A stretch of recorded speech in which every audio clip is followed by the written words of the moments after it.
Buenas noches, mis queridos hermanos y queridos amigos. Aquí estamos de nuevo, preparados. Vamos a tener nuestro estudio bíblico como todos los días. Estamos a jueves 21 de septiembre. ¿Qué pasa el jueves 21 de septiembre? ¿Qué ocurrirá un jueves 21 de septiembre? ¿Quién lo sabe?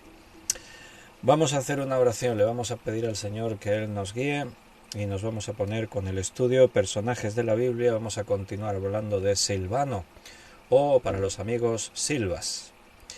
Vamos a orar y le pedimos al Señor, Silas, perdón, he dicho Silvas, no, Silas. Vamos a orar y le pedimos al Señor su dirección. Señor, bendice este tiempo, bendice tu palabra en nuestros corazones. Haz, Señor, que podamos entender el mensaje que tienes para nosotros. Háblanos, ahora cuando abrimos tu palabra, venimos con propósito, sabemos que tu palabra poderosa siempre nos toca, nos cambia y necesitamos también hoy escuchar tu voz y qué bueno poderlo hacer así juntos, hermanos de diferentes lugares del mundo, sintiéndonos parte los unos de los otros, tenemos ese mismo sentir porque aunque estemos en países distintos y podemos estar en culturas distintas, en entornos distintos, pero ahora todos somos ciudadanos del reino de los cielos, de tu iglesia.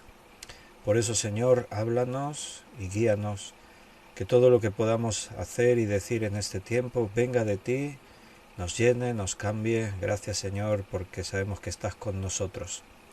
Te lo pedimos y te lo agradecemos en el nombre de nuestro Señor Jesucristo. Amén. Muy bien, mis queridos hermanos, pues aquí estamos preparados ya para tener nuestro estudio bíblico de hoy jueves y vamos a estudiar personajes de la Biblia y estamos estudiando acerca de Silas. Ayer estuvimos viendo que fue un hombre elegido, uno de los hombres principales, dice ahí en la iglesia. Estábamos leyéndolo en Hechos capítulo 15, versículo 22, y hoy vamos a retomar la enseñanza. Vamos a ver punto número 2, era profeta. Eso dice la Biblia, ahora lo vamos a leer y entonces vamos a poder avanzar un poquito más. Ya hemos orado, nos hemos puesto en las manos del Señor. Os estaba preguntando si alguien sabe qué pasa el 21 de septiembre, porque hoy es 21 de septiembre. Y voy a leer en el chat en directo a ver qué dicen los hermanos por aquí. Ana Rita dice que Dios os bendiga a todos. Bienvenida, Ana Rita, Dios te bendiga. Y Brenda Casulá dice buenas tardes, saludos desde California. Ah, California. Por eso ayer creo que fue, ¿no, hermana? Que estabas diciendo que habías podido ya averiguar al final el horario. Claro, el desfase horario, cuando yo digo aquí 9 de la noche... ¿Qué hora es en California? Pues allí deben ser por lo menos 9 horas menos, puede ser, igual me equivoco. Pero bueno, y el apellido Casulá suena a catalán. Parece que nosotros vivimos en España, en Cataluña, y Casulá yo diría que suena como un apellido catalán. Pero bueno, bienvenida, Brenda. Y Beatriz también ha escrito buenas noches, querido pastor y queridos hermanos, Dios los bendiga y nos ayude a seguir el camino angosto que lleva a él. Un abrazo. Yalikatu dice buenas noches a todos mis hermanos, bendiciones a todos. Dolores dice buenas noches, Dios derrame lluvia de bendiciones sobre su iglesia en el nombre de Jesucristo, amén y amén. Y Juan Bermudo dice buenas noches mis amados hermanos, Víctor y todos, que la gracia y la paz de nuestro Señor Jesús estén en vuestros corazones. Cecilia Escobar, buenas noches, bendiciones pastor y hermanos en Cristo Jesús. Bienvenida Cecilia, qué buenos tiempos aquellos del seminario, por allí por Barcelona. Y Juan Bermudo dice que el 21 de septiembre empieza el otoño, Víctor. Pues no, ahí os quería pillar yo.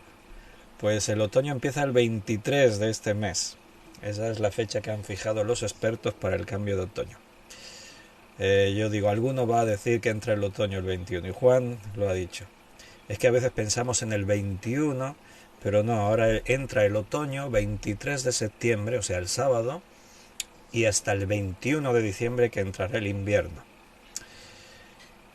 Mira, en California son las 12:10. Claro, hay una gran diferencia, 9 horas, ¿no? No, más de 9 horas. Estamos ahí con 12 horas, puede ser. Muchas horas de diferencia.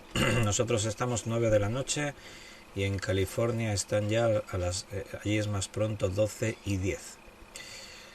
Muy bien, ¿quién más? Espérate que se me van los mensajes aquí para arriba y para abajo. Cuando en la barra entra uno nuevo se me desplaza todo. Mediodía, dice Brenda. Trini y Joan, bienvenido, buenas noches. No hay nada mejor que tener a Dios en nuestras vidas. Bendiciones, dice Trini. Y Paco y Rosario dicen, paz a todos mis hermanos en Cristo. Y Juan dice, ya me has pillado. Y Cecilia dice, hoy Día Mundial del Alzheimer. Todos los días se celebra algo. Pues sí, no sabía que era el Día Oficial del Alzheimer. Yo lo he hecho así como a ver si alguien decía, como Juan Bermudo, que entraba hoy el otoño. Y no entra hoy el otoño entrará este próximo sábado, día 23. Pues bienvenidos a todos mis hermanos. Vamos a estar estudiando personajes de la Biblia. Acompáñame. Hechos capítulo 15 versículo 32.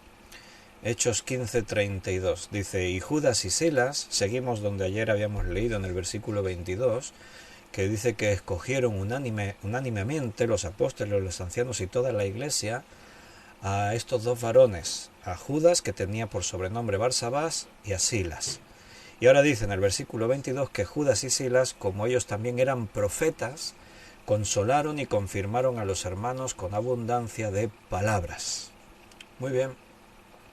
Entonces sabemos una información más acerca de Silas. Sabemos que eran profetas, Judas y Silas. Silas era profeta, así que tenemos una información más. Y ahora pregunto, ¿quién era un profeta y qué hacía un profeta? ¿Qué es lo que hacían los profetas? Bien, a veces se tiene una idea un poco distorsionada de lo que es un profeta. ¿Por qué? Porque siempre relacionamos profeta, profecía con adivinar el futuro. Y es cierto que los profetas en el Antiguo Testamento podían predecir cosas que iban a ocurrir. Pero como ha escrito Juan ahí en el chat en directo, traían la palabra de Dios. Esa era la función de un profeta. Un profeta lo que hacía principalmente era transmitir el mensaje que Dios tenía para su pueblo, en este caso para la iglesia. Y a veces eso implicaba predecir el futuro, claro, porque muchas veces el mensaje que Dios traía a su pueblo era para advertirles. Por ejemplo, hace poco estuvimos estudiando Jonás, y Jonás tenía un mensaje para Nínive. ¿Cuál era el mensaje que tenía para Nínive? El mensaje era, arrepentíos, porque el Señor ha decidido destruir toda esta ciudad, la ciudad de Nínive. Entonces, el mensaje de Jonás implicaba una predicción, pero la predicción no se cumplió. ¿Por qué? Porque Nínive se arrepintió. O sea, la predicción estaba condicionada. Si no os arrepentís, Nínive será destruida. Y el pueblo se arrepintió, así que Nínive fue perdonada. Entonces, ¿cuál fue la misión del profeta Jonás? Traer un mensaje, un llamado al arrepentimiento.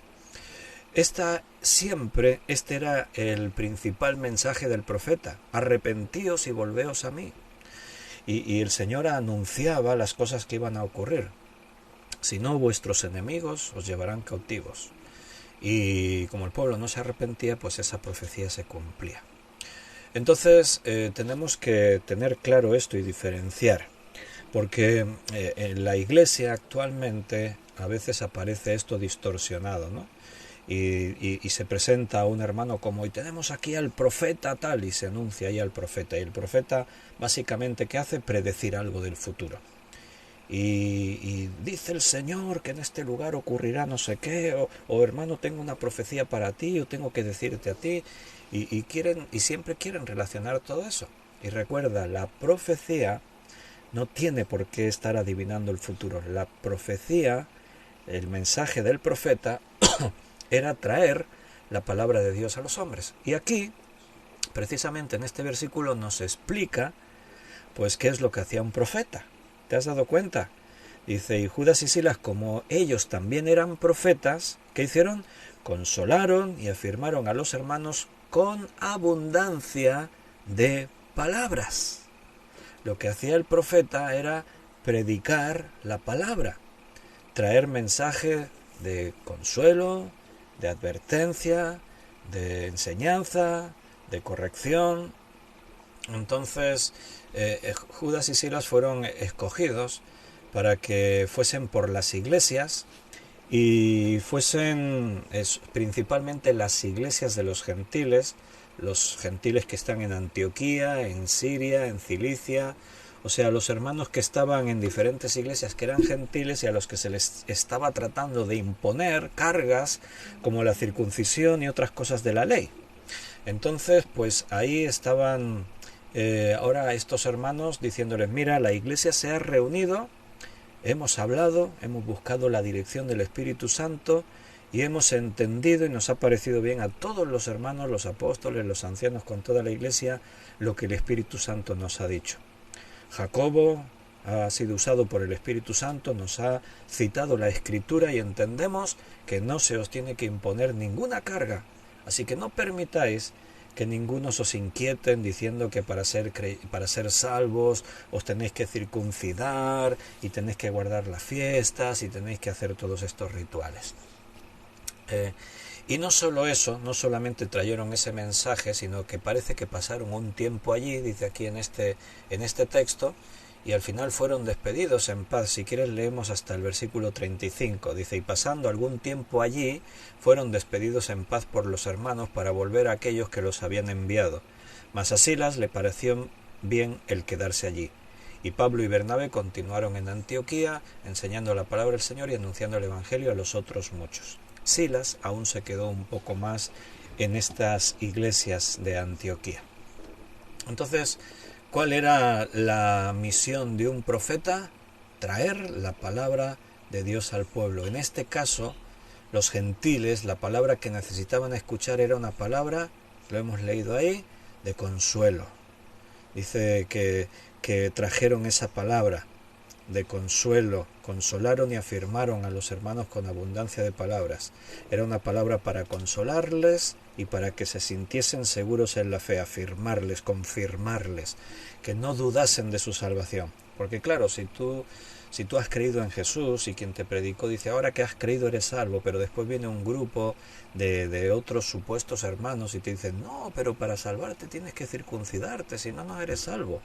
Entonces tú que eres recién conocedor de todas estas cosas y eres inmaduro, van a perturbarte, te vas a preocupar, vas a decir, bueno, pues me tendré que circuncidar, ¿no? Si quiero ser salvo. Y entonces estos hermanos los consolaron, los confirmaron, que estuvieran tranquilos y no se preocupasen de nada. Así que Judas y Silas, estos dos sirvieron bien en Antioquía como ministros, visitantes, como profetas enviados desde Jerusalén. Judas se regresó, pero Silas se quedó allí para continuar con un futuro ministerio. Y enseñaban la palabra y compartían y todo. Bien, vamos a ver un poquito más en la Biblia acerca de quién era un profeta y lo que hacía. Porque hemos dicho básicamente es esto, pero vamos a leer textos en el Antiguo Testamento también, porque es allí donde aparecen la mayoría de los profetas. De hecho, es un término que en el Nuevo Testamento ya parece que se va perdiendo. Entonces, nosotros, la pregunta sería, ¿hay profetas en la actualidad? ¿Qué crees? ¿Qué diríais si os preguntan, ¿y tú crees que hay profetas hoy en día en la iglesia?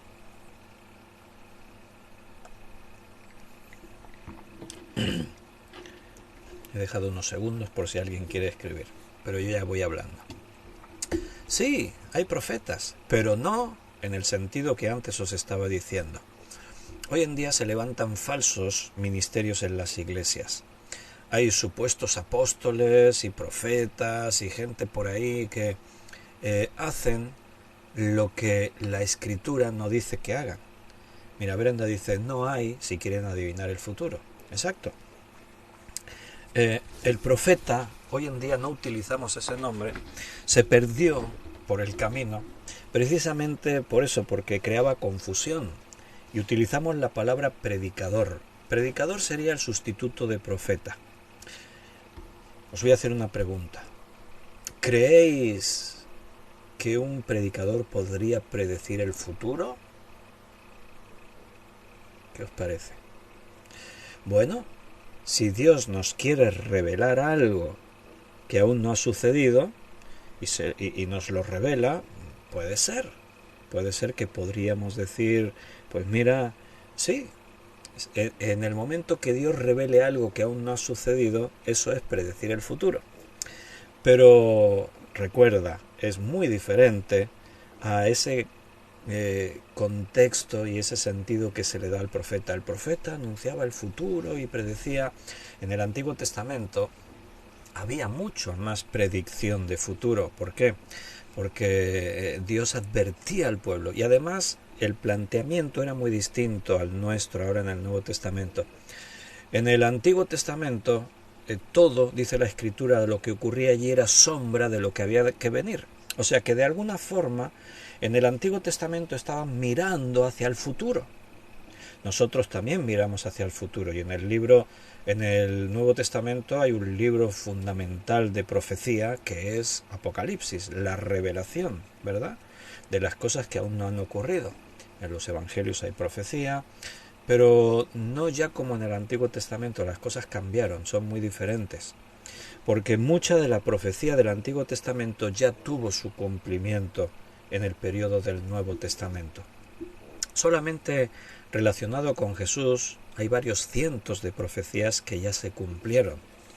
La mayoría de las profecías ya tuvieron cumplimiento, porque el Antiguo Testamento nos estaba mostrando el camino hasta Jesucristo.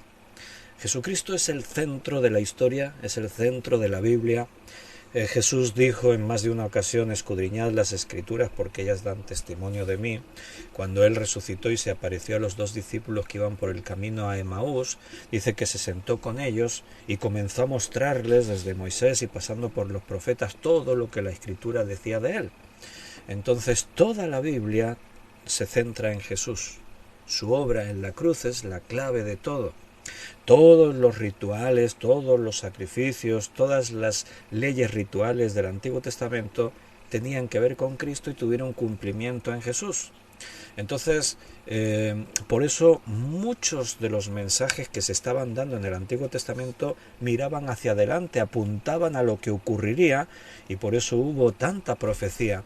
También para demostrar que lo que después iba ocurriendo realmente fuese de Dios. Porque ¿quién puede conocer el futuro sino solamente Dios? ¿Verdad que sí? O sea, Dios es el que conoce las cosas que van a ocurrir. ¿Por qué? Porque Él es omnisciente. No hay nada que sorprenda a Dios. Dios no se sorprende. Anda, mira lo que ocurrió, no me lo esperaba. No, Dios lo sabe todo. Él no se lleva ninguna sorpresa. Él conoce y sabe absolutamente todas las cosas que van a ocurrir. Entonces, cuando Dios quiere revelarnos algo que aún no ha ocurrido, y si Dios me revela algo que aún no ocurrió y yo comparto esa información, estoy diciendo una profecía. Pero recuerda, ya no es lo más habitual en nuestro momento histórico de la Iglesia. En el Nuevo Testamento es como que se cerró ese periodo de profecías. Podría haber revelaciones de cosas que Dios quiere hacer contigo y Él te las revele. Yo a veces os he contado un testimonio personal mío de cuando yo era jovencito. Yo conocí al Señor con 15 años y entonces pues yo me entregué al Señor desde el principio. Le dije: Señor, yo quiero servirte como tú quieras, de la manera que tú quieras, sin condiciones. Y el Señor pues me tomó la palabra y empezó a enseñarme y a discipularme, y el camino hasta llegar aquí pues ha sido largo y con pruebas y sufrimientos y cosas, porque el Señor nos toma la palabra. Si tú le dices quiero servirte, Él te va a usar. Pero no somos perfectos y necesitamos ser probados y pulidos y transformados, así que Dios va obrando. Pero bueno, en esos primeros años de mi vida disfruté mucho como joven de mi fe en Cristo, con mis hermanos jóvenes, en la iglesia. Y entonces pues, bueno, yo me entregué ahí por completo a las cosas del Señor, así que de seguida empecé a tener responsabilidades en la iglesia. Con 16 años era diácono, era el líder de jóvenes. Y en esos años, 16, 17, 18 años, yo predicaba en la iglesia, enseñaba. Con 19 años yo fui escogido anciano en la iglesia, era el copastor. Y claro, en ese tiempo pues también tenía un grupo, una cédula en mi casa, un grupo de oración y de estudio. Participaba en el programa de radio, teníamos aquí en Valls una emisora, Radio Valls, y teníamos un programa semanal, en fin, un montón de cosas. Estaba metido llevaba la alabanza, hacía un montón de cosas, ¿no? Entonces en España en esa época era obligatorio el servicio militar. O sea, todos los hombres que cuando tenían 19 años tenían que irse al servicio militar y estaban un año entero haciendo el servicio militar. Y era obligatorio, no podías evitarlo. Entonces, pues cuando yo tenía como 17 años, entonces me planteé, dije, vaya, digo, y yo pensé, y cuando me toque ir al servicio militar, voy a tener que dejar de hacer todas las actividades que hago durante un año por lo menos, ¿no? Y pensé, a mí no me disgustaba ir al servicio militar porque yo era un joven, me gustaba mucho el deporte y hacía deporte, iba a la montaña. O sea, cuando me contaban que en la mili, que se llamaba, ¿no? El servicio militar se llamaba la mili, en la mili te llevaban de maniobras y te cansaban por ahí con la mochila, por el campo y no sé qué, y durmiendo en tienda de campaña, decía, vaya, pues eso es lo que yo hago por gusto, ¿no? Eso me gusta a mí. Entonces no me disgustaba la idea de irme al servicio militar en mi carne, pero delante del Señor pensé, pero a no ser que Dios tenga un propósito para que vaya, eso puede ser una gran pérdida de tiempo, porque voy a tener que dejar todo durante un año. Y sé que no soy imprescindible y que Dios levantará a otras personas, pero Dios me está usando para eso. Y entonces yo empecé a orar y empecé a preguntarle al Señor, Señor, ¿tú quieres que vaya al servicio militar? Si quieres voy, pero si tú quieres librarme, pues está en tus manos. Obra tú, Señor, y tú me guías y tú obra. Y estuve orando y orando y orando y pasaron, no sé, meses orando, orando, orando porque era algo que me inquietaba y me preocupaba. Y de pronto un día, ni sé cómo ocurrió, un día orando y leyendo la palabra y orando, sentí de parte del Señor que me decía, no oí ninguna voz ni nada, simplemente en mi corazón sentí que Dios me estaba diciendo que me quedase tranquilo, que no iría al servicio militar. Dios me dijo, no vas a ir, quédate tranquilo ya, porque yo creo que lo estaba ya molestando de tanto orar por ese tema. No es broma, a Dios no se le molesta, insístele todo lo que quieras. Pero yo sentí eso y estaba convencido, desde ese momento estuve convencido de que no iba a ir. Entonces, claro, ocurrió una cosa, que es que la gente cuando te veía joven en esa época, pues te preguntaban, oye, ¿cuándo te irás a la mili? Pues todos los hombres íbamos a la mili en esa época. Y entonces, pues, claro, yo me encontré en la encrucijada de que tenía que responder pues lo que yo pensaba. Y cuando me preguntaban, ¿y cuándo te vas a la mili? Yo respondía lo que yo creía. Y yo decía, no voy a ir. No vas a ir, ¿y eso por qué? Claro, te podías librar de la mili por alguna causa, por una causa especial familiar, por algún problema de salud, por alguna condición especial. Pero no era mi caso, yo reunía todas las condiciones para ir, así que me preguntaban, ¿y por qué no vas? ¿Tienes alguna enfermedad? No. A los creyentes les decía, es que Dios me ha dicho que no voy a ir. Y a los que no eran creyentes pues se lo tenías que explicar todo, es que yo soy cristiano y yo oré al Señor y Dios me dijo. Bueno, ya te puedes imaginar la reacción de la gente, ¿no?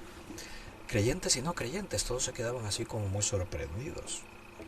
Los no creyentes se quedaban así como diciendo, este está loco. Y los creyentes, me encontré tantos creyentes que me dijeron, oye, pero eso que dices es muy arriesgado, porque ¿y si después vas, qué? Estás diciéndole a todo el mundo que no vas a ir. ¿Y qué crees? Que yo no me lo preguntaba eso. Pues claro que sí, me decía a mí mismo, oye, si después voy a quedar mal, voy a dejar el nombre del Señor mal, la iglesia, qué mal testimonio, ¿no? Pero yo decía, pero es que siento de parte del Señor pero ¿cómo lo sé? No sé explicártelo, pero es que tengo una convicción tan grande en mi corazón y en mi mente que no te puedo decir otra cosa, es lo que yo siento. Yo sé que el Señor me ha dicho que esté tranquilo, que no voy a ir. Y fueron pasando los meses y la gente me iba preguntando. Claro, yo trabajaba en una pastelería y a mi jefe le interesaba saber porque el que llevaba todo el trabajo adelante en la pastelería era yo. Trabajé 11 años de pastelero. Entonces mi jefe quería saber porque si yo me iba a la mili él tenía que buscar a alguien que me sustituyese ya que estaba haciendo casi todo el trabajo yo. Pero yo le dije igual, oye, ¿cuándo te vas a la mili? Y yo le dije, no, tranquilo, no voy a ir. ¿Cómo que no vas a ir? Y le expliqué. Y ya te puedes imaginar, todos se reían de mí, ¿no? Y se cree cosas y no sé qué.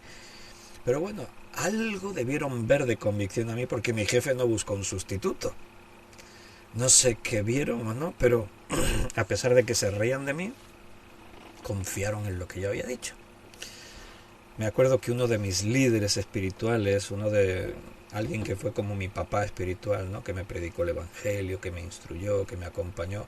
Recuerdo que un día nos encontramos, porque él no vivía aquí, vivía en Madrid, y nos encontramos y habló conmigo muy en serio. O sea, la noticia ya había llegado a Madrid, por todas partes corría la voz de que Víctor dice que no va a ir a la mili porque Dios se lo ha dicho. Y este hermano pues quiso hablar conmigo y, hombre, Víctor, ¿estás seguro?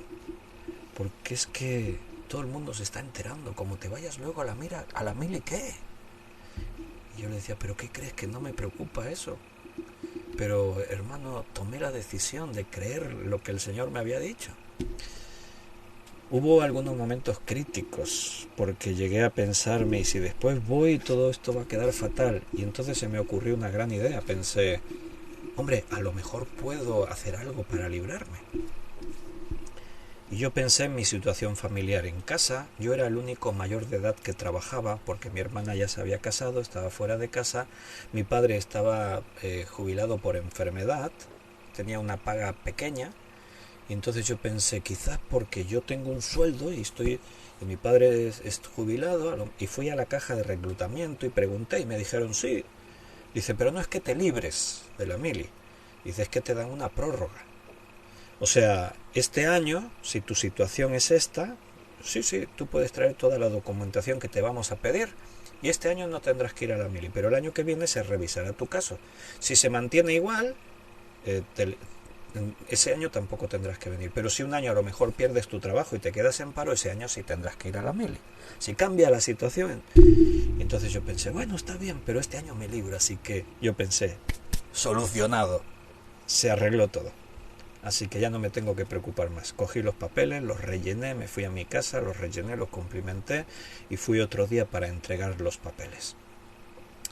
Y cuando estaba en la cola, había delante mío 2 o 3 hombres y yo estaba ahí detrás con mis papeles en la mano y en la cola, me acuerdo perfectamente que yo ya había ido teniendo como remordimientos ahí en mi conciencia, ¿no? Y en la cola, pues la conciencia ya me habló el Señor y me dijo, a ver, Víctor, pero ¿no te he dicho que te voy a librar yo? ¿Por qué te estás complicando?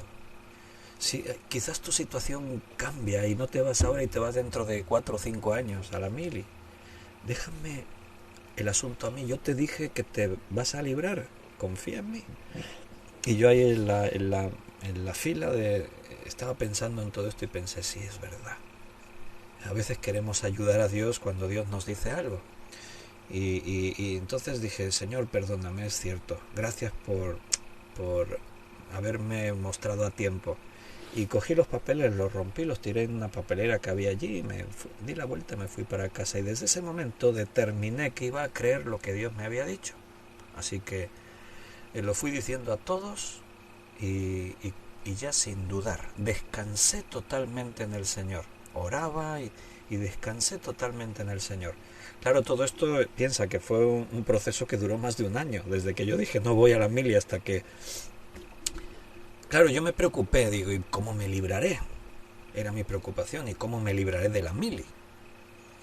Por enfermedad te puedes librar, pero yo pensaba, Señor, pero si me vas a poner enfermo para que me libre de la mili, por un defecto físico, Señor, si me vas a poner ahí, a ver si me voy a quedar cojo para toda la vida por librarme de la mili, y digo, mejor entonces voy, ¿no? A mí me preocupaba, ¿cómo me va a librar el Señor? Yo sabía que el Señor me iba a librar, pero no sabía cómo, y eso es lo que me preocupaba. No sé por qué, porque el Señor hace bien todas las cosas. Y entonces, orando y preocupándome, el Señor trató conmigo en ese tiempo de mi juventud, no llevaba mucho tiempo de creyente, y el Señor trató conmigo en su misericordia. Y entonces el Señor me dijo, mira, no, tranquilo, te vas a librar de la mejor forma posible. Y entonces yo entendí que en esa época a veces pasaba que en una quinta había un exceso de soldados. O sea, en una quinta tenían que entrar, para que nos hagamos una idea, igual tenían que entrar 300.000 soldados, por decir algo, ¿no? Y resulta que sobraban 20.000 o sobraban 10.000 de esa quinta. Entonces se hacía un sorteo y en el sorteo se escogían a los 10.000 que sobraban y esos se libraban de la mili. Entonces te librabas porque te daban tu cartilla militar y es como si hubieses hecho la mili, solo que en tu cartilla militar ponía que habías quedado exento de la obligación del servicio militar por un excedente de cupo. Y ya nunca más te iban a pedir que hicieses la mili. Ya habías quedado exento y tenías tú, yo la tengo ahí guardada, mi cartilla militar. Entonces pues yo entendí, esa es la mejor forma. ¿Para qué Dios me va a poner enfermo ni nada si existe esa posibilidad, ¿no? Entonces yo pensé, pues seguro que es eso. Así que así me iban preguntando y yo iba dando datos. Y hubo un día en que se hacía el sorteo. Y cuando se hizo el sorteo, a los pocos días colocaban las listas en los ayuntamientos, las listas de los que en ese municipio, si había algunos que se había librado. Y me acuerdo que yo ni me preocupaba porque estaba tan convencido de que Dios me había dicho que no tenía ni que comprobarlo. Yo sabía que mi nombre estaría en la lista. Por ahí está mi hermana Rosario, que algunos de los hermanos de la iglesia fueron allí a buscar la lista, pero yo ni fui. Y no me acuerdo cómo fue, me llamaron al teléfono fijo de casa, no había móviles. Y yo me acuerdo que oía ahí jaleo de hermanos al otro lado del teléfono, ¿no? Me estaban llamando desde una cabina de teléfono, no sé. Oye, que hemos ido al ayuntamiento y hemos visto tu nombre está en la lista, te has librado. Y yo estaba escuchando y estaba diciendo, sí, ya lo sabíamos, sí, claro. Ya sabíamos que me iba a librar. ¿Pero que te has librado? Pues sí, claro, sí, ya sabíamos, el Señor nos lo había dicho, el Señor no se equivoca nunca, ¿no? Hasta el día de hoy han pasado de eso pues más de 40, no, tantos no, 30 y tantos años han pasado de eso. Y a día de hoy todavía me lo pienso. Y digo, qué raro, ¿no? ¿Cómo fue que el Señor me dijo eso? Porque nunca más me ha vuelto a pasar eso en mi vida, de que Dios me revele algo así. Que tenía que ocurrir y que ocurrió exactamente como Dios me lo dijo, con 1 año y medio de antelación antes de que ocurriese. Te cuento esto por un lado para que entiendas que puede ser que a veces Dios te revele algo, pero por otro lado te lo cuento también para que veas que no es lo común. No es que Dios anda revelando así cosas. ¿Por qué lo hizo en mi caso? No sé, las circunstancias especiales, si Dios, no sé por qué. Pero ¿es posible, la pregunta, ¿es posible que Dios te revele algo? Sí, es posible, Él es soberano, puede hacer lo que quiera. Pero ten en cuenta que no es lo más común. Puede ser que Dios nos revele algo a través de un sueño, sí, puede ser, Dios es soberano, pero no es lo más común, acuérdate.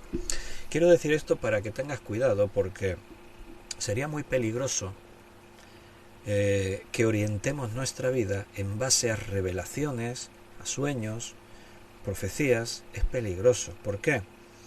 Porque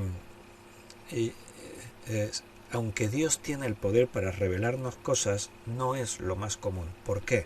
Recuerda, hemos dicho, los tiempos cambiaron. Ahora tenemos la Biblia completa y Dios nos ha dicho en su palabra todo lo que nos tenía que decir. Y ahora tenemos el Espíritu Santo y Dios ha prometido guiar nuestras vidas. Dice en el Salmo 37, creo que es, encomienda al Señor tu camino y Él hará. Ahí de eso se trata. No tienes que hacer tú. Él hará. Tú deja tu vida en sus manos y deja que Él haga.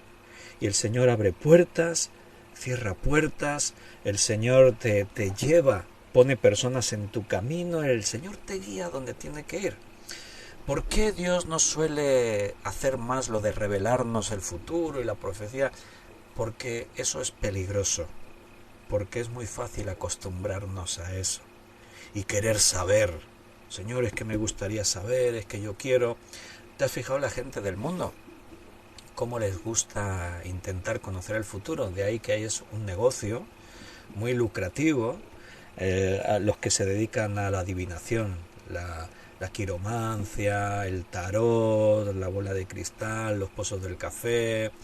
Aquí hace años, una vez fuimos a comprar a un centro comercial y resulta que estaban haciendo feria del esoterismo, no sé qué. Y en un espacio común así abierto, pues habían puesto un montón de stands ahí de gente que leía las cartas, que leía la mano, que... Y tú sabes las colas de gente que había ahí, en cada puesto había una cola de gente ahí esperando para sentarse y que les revelasen su futuro. Hay unas horas determinadas en estos programas de televisión, así, televisiones locales, hay unas horas del día que todos son adivinadores de estos y brujos y tal que están ahí y ganan mucho dinero. ¿Por qué? Porque la gente quiere conocer cosas de su futuro, de su vida. Pero todos esos no saben nada del futuro. Dios es el único que conoce el futuro. Bueno, vamos a intentar ir respondiendo algunas preguntas, aunque no me las estáis haciendo.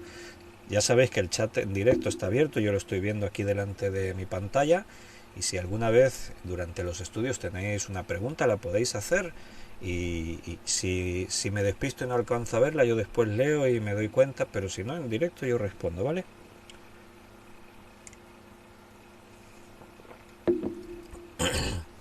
Entonces alguien podía preguntar, pero ¿y el diablo podría adivinar el futuro?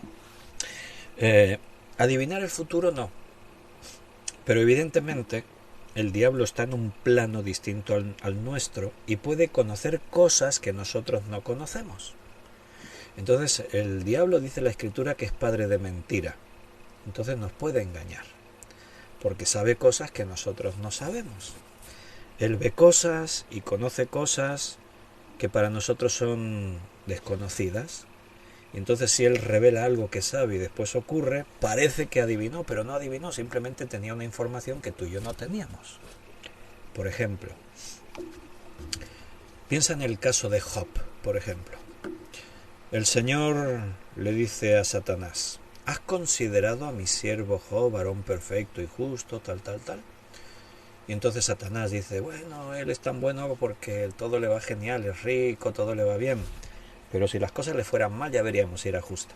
Y entonces Dios le dice a Satanás: mira, te doy permiso para que puedas probarlo, puedas tocar cosas de su vida. No te doy permiso en que lo mates, en que le quites la vida, pero sí te doy permiso en lo demás. Así que ahora Satanás tiene licencia para provocar cosas en Job. Entonces todo lo que le ocurrió a Job fue provocado por Satanás. La muerte de sus siervos, el robo de sus ganados, la muerte de sus hijos, la enfermedad que contrajo. Así que Satanás, vamos a decirlo así, planeó: mira, voy a hacer esto, voy a hacer esto, voy a hacer esto contra Job. Ahora imagínate que un sicario de Satanás le sopla a alguien y dice: mira, va a ocurrir esto. Y este falso profeta dice: y Job, le robarán su ganado, morirán sus siervos, morirán sus hijos, él caerá en una terrible enfermedad. Y después va y se cumple. Y tú dices: vaya, se cumplió la profecía. Si no es de Dios, si es del diablo, el diablo conoce el futuro. No, el diablo no conoce el futuro, el diablo está diciendo lo que él piensa hacer. Ahora imagínate que yo digo: mira, mañana por la noche, este prado que hay aquí enfrente del pueblo se va a quemar. Estoy profetizando. Y yo voy esa noche y le pego fuego. Y al día siguiente todos dicen: vaya, se quemó el campo que profetizó Víctor. Es profeta. No, de profeta nada. Dios planea algo y me salió bien y lo hice. Puede ser que te salga mal y no puedas hacerlo y no se cumpla, ¿no? Pero si tú anuncias algo que tienes intención de hacer, eso no es profecía, es que tú ya tienes un plan y pretendes hacerlo. Satanás sabe cosas que nosotros no sabemos. Él no puede conocer el futuro. Por ejemplo, el día de la venida de Jesucristo nadie lo sabe, el día y la hora nadie la sabe, nadie, ni los ángeles, dice la Escritura. Yo siempre pongo, cuando hablamos de esto, pongo un ejemplo porque fue muy bueno, y es que estábamos en la iglesia y estaba yo dando un estudio y tenía mi teléfono, solo ponerlo así en el púlpito, porque si doy un estudio así en directo y tal, lo que pasa que en esa época no eran ni estudios, simplemente tenía ahí el teléfono, ¿no? Y entonces vi un mensaje de una hermana, Yeuris, que hace tiempo que se nos fue por ahí por otro pueblo a Tarrasa, si nos oye pues la saludamos, y vi que llegaba un mensaje, ni lo abrí, pero eso que tú sabes que sale el mensaje emergente, ¿no? Y vi que ponía mensaje de Yeuris, ¿no? Y leí que ponía: llego tarde, pero estoy a punto de llegar a la iglesia. Y yo pensé, bueno, ahora llegará. Entonces yo ya empecé a dar el estudio, estaba ahí. Nuestra iglesia tiene una sala así principal, hay una puerta, hay como una especie de sala donde están los servicios, una cocina, y al lado hay como un vestíbulo y ahí está la puerta de entrada. Entonces cuando yo empecé a dar el estudio, y entonces se oyó la puerta, que hay que echarle aceite, y se oyó un poco la puerta, que chirriaba, y cerraron. Y yo dije, mira, ya llega Yeuris. Y entonces, hasta ese momento nadie había visto si era Yeuris o era otra persona. Y entonces se abrió la segunda puerta, y ahí apareció Yeuris. Y muchos se quedaron así y dijeron, ¿y cómo lo sabía Víctor que era Yeuris la que estaba entrando? Y entonces dije, mira, genial me fue esto para ilustrar lo que estamos hablando. Porque yo podía verme ahí, si soy un falso profeta, podía haber dicho, es que Dios me reveló que venía Yeuris, y entonces, pues eso es que Dios tiene una palabra para la hermana, y me puedo montar ahí un teatro, que hacen muchos, tristemente, hay falsos profetas, los hubo en el antiguo Israel, y los hay y los habrá. Entonces, ¿cómo sabía yo que llegaba Yeuris? Porque tenía una información que los demás no tenían. A mí me mandó un mensaje diciendo, estoy a punto de llegar, y por eso yo lo sabía. Satanás está en una posición que ve y sabe cosas que nosotros no sabemos. Entonces es fácil que nos engañe porque él es padre de mentira. Así que la pregunta, ¿y puede Satanás conocer el futuro? No, no puede. Puede predecir algo que él piense que puede hacer, y si lo hace, podría parecer que predijo, pero no predijo. Simplemente sabía algo que nosotros no sabíamos. Dios es el único que conoce el futuro. ¿Puede ser que Dios nos revele cosas del futuro? Sí, ya nos lo ha hecho. Tenemos las Escrituras. Hay profecías que todavía no se han cumplido. Son pocas, pero todavía quedan algunas. El libro de Apocalipsis nos habla de todo lo que va a ocurrir. Mira, vamos a leer algunos textos. Vamos al libro de Deuteronomio, capítulo 18. Vamos a leer el versículo 18 y 19.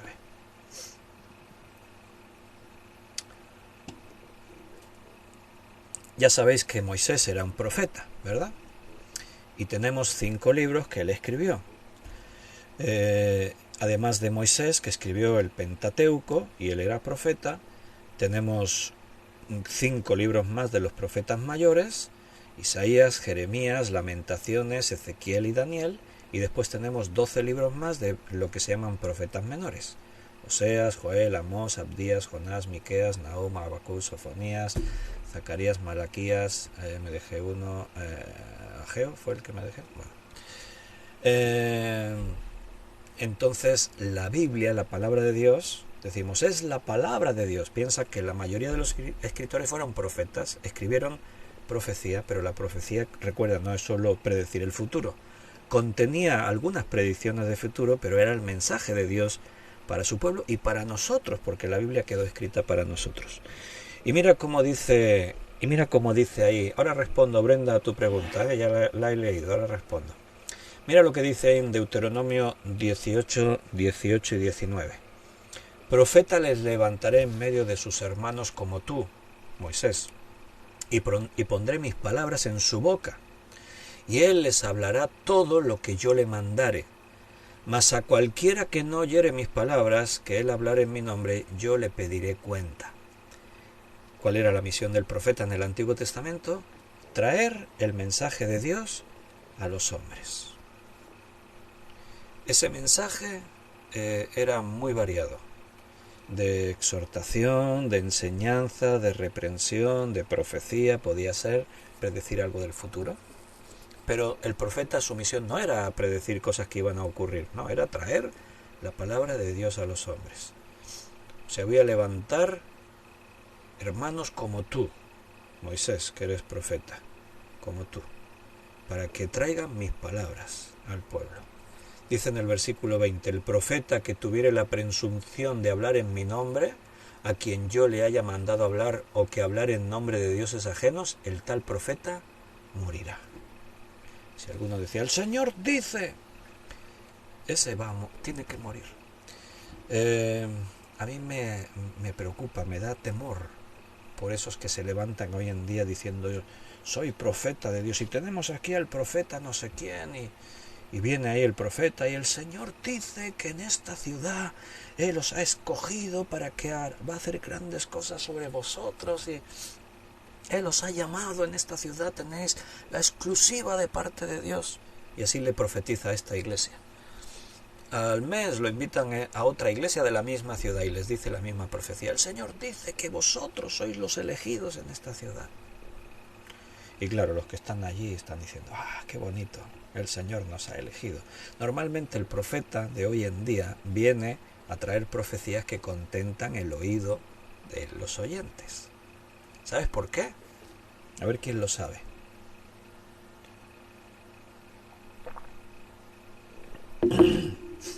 ¿Sabes por qué? Porque si viene y dice, y el Señor me ha dicho que Él os va a destruir por vuestro pecado, porque sois mentirosos e hipócritas, y el Señor, porque si predica así, no sé si lo apedrearán como a los profetas del Antiguo Testamento, pero lo que sí sé es que no se va a ir sin ofrenda. Por eso predican bonito. Y el Señor dice que va a hacer grandes cosas en este lugar y que Dios va a hacer y que Dios... Entonces los hermanos están escuchando la profecía, están tan felices que la ofrenda para el profeta es mucho más generosa. Bueno, pero no son conscientes que el Señor dijo en su palabra, cuidado con aquel que tuviere la presunción de hablar palabra en mi nombre a quien yo no le haya mandado hablar, o que hablar en nombre de dioses ajenos. Bueno, el que haga así como profeta, el tal profeta morirá. Es muy serio el tema, ¿verdad que sí? Bien, ahora vamos a leer más textos, pero déjame que responda a la pregunta de Brenda. ¿Puede Satanás leer nuestros pensamientos? Buena pregunta, ¿no? ¿Quién no se la ha hecho alguna vez? ¿Puede Satanás leer nuestros pensamientos? ¿Qué creéis? Bueno, Satanás no es omnisciente, no conoce todas las cosas. Satanás no es omnipresente, no está en todas partes. Quiere decir que Satanás solo puede estar en un lugar a la vez. A veces el creyente está ahí con un problema o se siente afligido y dice, ay, Satanás ya me está afligiendo. Y yo entiendo que esa es una manera de hablar que tenemos. Pero es muy probable que no sea Satanás, que sea alguno de sus demonios, de sus ángeles caídos, si es que en realidad hay alguien que te está afligiendo y que te están poniendo ahí problemas. Sí, la batalla espiritual es real. La Biblia nos exhorta. Nuestra lucha no es contra carne ni sangre, es contra principados, contra potestades, contra huestes espirituales de maldad, contra poderes. Sí, hay una guerra espiritual. Pero cuidado, porque eso de la guerra espiritual también se enseña mal en muchas iglesias. La guerra espiritual se libra todos los días y no tiene que ver tanto con que el diablo ahí interviene de formas sobrenaturales y mueve muebles y provoca. No, el diablo, dice el Señor en el Nuevo Testamento, que velemos, que estemos al tanto, porque el diablo, como león rugiente, anda alrededor vuestro mirando a quién devorar. ¿Pero qué crees? ¿Cómo te devora el diablo? Apartándote de la palabra, apartándote de la comunión de los hermanos, impidiendo, o sea, llevándote a que no vayas a las reuniones, dejando de leer la Biblia, de orar con Dios. Eso es lo que el diablo quiere, porque es así como te puede devorar, como te puede destruir.